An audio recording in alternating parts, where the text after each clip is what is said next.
Olá amigos, sou Claudete Moura, estamos estudando o Livro dos Médiuns, no capítulo 23, que fala a respeito da obsessão.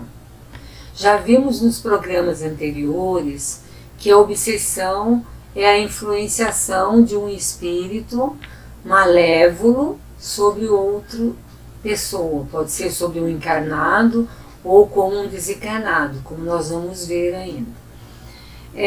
Nós estudamos os tipos, as variedades de obsessão e vimos que a obsessão pode ser simples, quando um espírito quer influenciar um médium e o médium está sabendo, ele é insistente, o médium percebe a mistificação, né? Quase sempre ele não se engana, mas esse espírito é muito...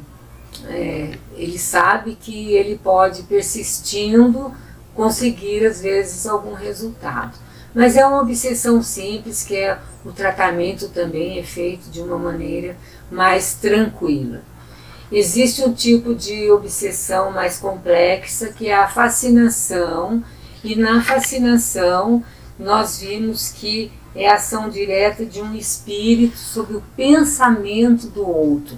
Então, na fascinação já é mais grave, porque o espírito toma conta do pensamento do outro, faz com que ele tenha uma ilusão de que tudo aquilo que ele está passando é realidade, e inflige uma fé cega no médium, e o médium acredita em tudo aquilo que ele está passando, e o médium não tem capacidade para distinguir na comunicação que é dada o que é real, o que é verdade, o que é absurdo.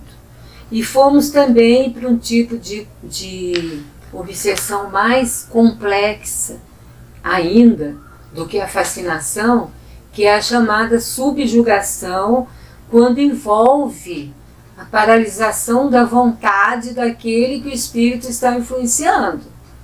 Então aí já é mais grave, porque existe a subjugação moral, como nós vimos, esse obsedado, essa pessoa que está sendo influenciada, ela é levada a tomar decisões que frequentemente são absurdas e comprometem às vezes a pessoa.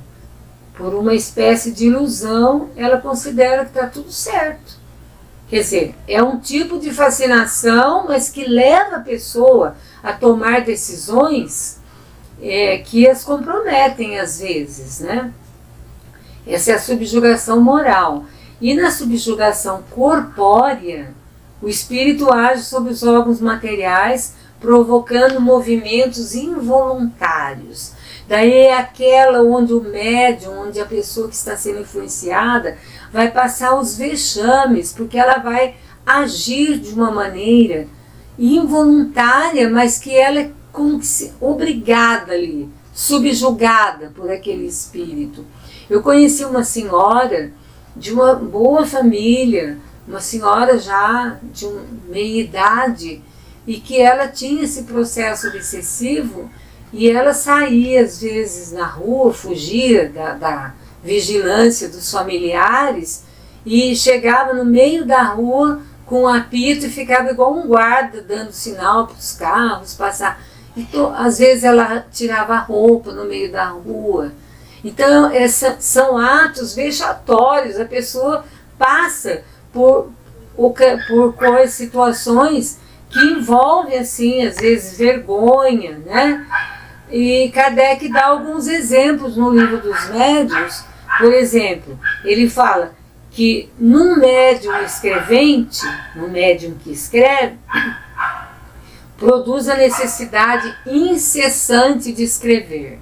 Sabe aquele médium que acorda no meio da noite, vai escrever, está no seu local de trabalho, quer escrever, psicografar, em qualquer lugar na rua que ele está, mesmo nos momentos que ele não está podendo, momentos inoportunos. Se ele está no seu local de trabalho, com uma função ali, ele não pode ficar fazendo isso, né? Então, ele tem essa necessidade incessante. Eu conheço um médium que falou que um espírito acordava ele no meio da noite, mas só que esse médium ele já era mais escoladinho, ele não acreditava, ele não se deixava influenciar totalmente pelo espírito. E queria pintar, era um pintor. Ele falou assim, então, esses pintores, geralmente na antiguidade, eram pessoas excêntricas, que tinham uma vida diferente. Então, ele acordava, para ele era normal me acordar no meio da noite, eu quero pintar. Aí ele falava assim, não senhora, agora não é hora. Você vai esperar, eu vou dormir, quando eu acordar a gente vai ver as tintas, vai ver o pincel, vai ver o que você vai fazer. E ele era muito hilariante, esse amigo meu, médium, ele falou, se você quiser eu ligo a televisão em qualquer programa desses evangélicos aí, você vai assistindo a exorcismo, essas coisas, você vai aprendendo alguma coisa aí. Ele brincava desse jeito, mas ele não se deixava levar. Se fosse um caso de subjugação, ele já ia levantar e se preparar para o espírito ficar pintando através dele. Então é impossível isso, né? Alguns subjugados, eles ficam tão apavorados que eles fingem escrever com o dedo onde eles estiverem. Daí o que as pessoas falam? Não está bom na cabeça. Onde ele está? Se ele está numa parede, ele está fingindo escrever. Se ele está numa mesa, ele está fingindo com os dedos escrever. Isso aí chama-se subjugação. É muito grave essa influenciação. Também Kardec dá um exemplo, no Livro dos Médiuns, de um homem, quando subjugado, caía de joelhos diante de uma jovem que não lhe interessava e a pedia em casamento. E isso para ele era muito constrangedor. Imagina que ele morava num local onde todos se conheciam. Então a moça o conhecia e ele era uma pessoa meio esquisitinha, então ele era tido assim, mais ou menos as pessoas já olhavam ele assim, talvez por esse problema dele ser médium e frequentemente estar influenciado. Ele já era tido como uma pessoa esquisita e diferente. Mas todas as vezes que ele via essa jovem, ele ajoelhava na frente dela, em qualquer lugar, na rua, na igreja, onde estivesse, ia pedir em casamento. E era muito constrangedor, porque na realidade ele não estava fazendo o que ele queria, e nem era isso que ele queria, e a moça nem interessava para ele. Então olha só como essa subjugação leva às vezes a pessoa a situações comprometedoras, constrangedoras. Outro homem, Kardec dá esse exemplo, ajoelhava e beijava a terra em lugares públicos, com plena consciência do ridículo que praticava contra a própria vontade. A vontade dele não era fazer isso, mas ele era subjugado, então o espírito o obrigava. Ele ajoelhava e ficava beijando a terra nos lugares onde tinha várias pessoas passando, na rua, nos locais públicos. Olha o constrangimento por que passam essas pessoas que se deixam influenciar por esses espíritos. Herculano Pires, o professor Herculano, que a gente sempre cita aqui, que contribuiu muito nessa tradução do Livro dos Médiuns que nós utilizamos, com os seus rodapés esclarecedores, ele fala: manias, trejeitos, esgares, tiques nervosos e estados permanentes de irritação provêm em geral de subjugação corpórea. Então, olha, manias. A gente fala assim, essa pessoa tem uma mania disso, disso, disso. Claro que isso é uma coisa simples, mas quando ela se torna uma coisa que é demais, pode prover de uma subjugação. Trejeitos, tique nervoso. estado de irritação permanente. Pode então ser proveniente de subjugação corpórea, subjugação do corpo, por um espírito que quer dominar essa pessoa e através dele expor essa pessoa ao ridículo. Antigamente, diz Kardec, dava-se o nome de possessão ao domínio exercido pelos maus espíritos, quando a sua influência chegava a produzir a aberração das faculdades humanas. Hoje nós dizemos apenas subjugação, por dois motivos. Primeiro, por implicar a crença da existência de seres criados e voltados para o mal. Porque na possessão a gente tem existe uma crença que esses seres que estão influenciando são criados para o mal e voltados para o mal. Nós sabemos que Deus não criou nenhum espírito para o mal, mas somente para progredir, para evoluir e alcançar a felicidade.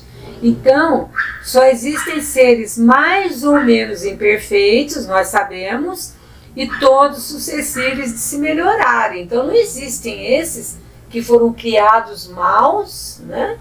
E são voltados sempre para o mal.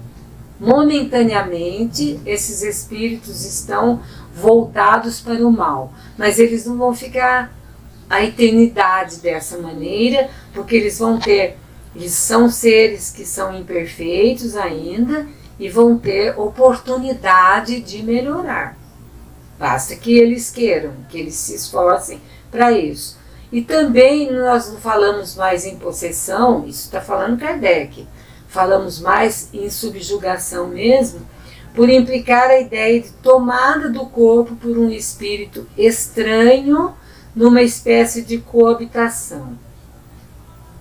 Quando eu falo possessão, dá a impressão que o espírito possui o corpo do outro, entra no corpo do outro e domina porque ele está dentro do corpo.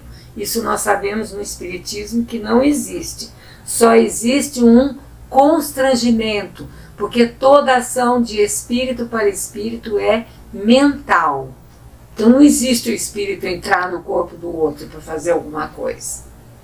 Por isso, então, quando a gente fala possessão, dá a impressão que o espírito possuiu o outro. Mas é sinônimo de subjugação, feita essa ressalva, que nenhum espírito entra no corpo do outro, ele só o influencia através da mente, do pensamento. Bom, então nós vamos ver aqui que assim só existem obsedados. Obsedados são aqueles que sofrem uma obsessão simples. Eu falo, está obsedado ou obsediado, mesma coisa. Fascinados e subjugados são os tipos de obsessão que Kardec colocou. Quais são os participantes nesse tipo? Porque para haver um processo de influenciação espiritual, ou seja, obsessão, é necessário que haja pelo menos 2 espíritos. Então essa ação geralmente é de um desencarnado para um encarnado. Geralmente é o espírito desencarnado que está influenciando um encarnado. Mas pode ser o contrário também. Vocês vão dizer como que o encarnado pode agir sobre o desencarnado. Eu vou dar um exemplo que nós assistimos na nossa reunião, no nosso grupo mediúnico.